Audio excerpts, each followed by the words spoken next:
আসানসোল থেকে জানাই মমতা বন্দ্যোপাধ্যায় আমাদের মাঝে উপস্থিত। আমাদের সকলের প্রিয় নেত্রী, বাংলার পরিবর্তনের কর্মী, ভারতবর্ষে মানুষ আজকে অপেক্ষা করছে।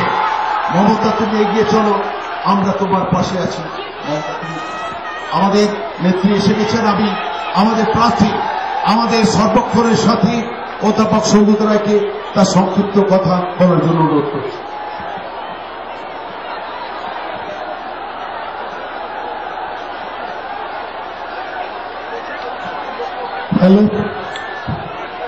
হ্যালো, আমাদের নেত্রী মমতা বন্দ্যোপাধ্যায়,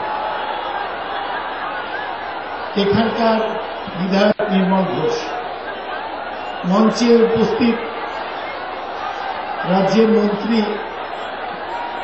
এবং এমএলএগণ, পানিহাটির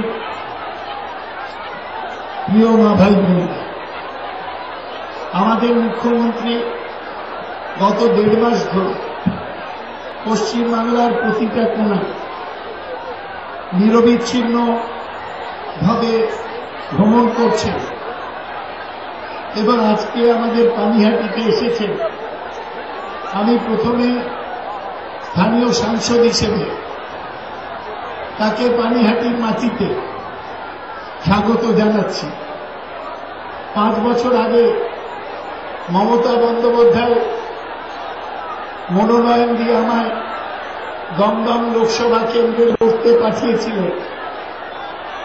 একমাত্র তিনি ভরসা দিয়েছিলেন যে সিপিএম এর গড় ভেঙে যাবে, তার ভরসায় লড়াই করে আপনাদের সমর্থনে গতবার আমি জিতেছিলাম।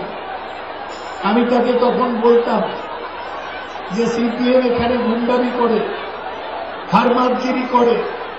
উনি বলেছিলেন একটু অপেক্ষা করুন, এমন দিন আসবে সিপিএম এর হারমাতরা পিঠে পোস্টার লাগিয়ে ঘুরবে যে আমরা আর সিপিএম করি না। আজকে পশ্চিমবাংলায় সেই পরিবর্তন হয়েছে।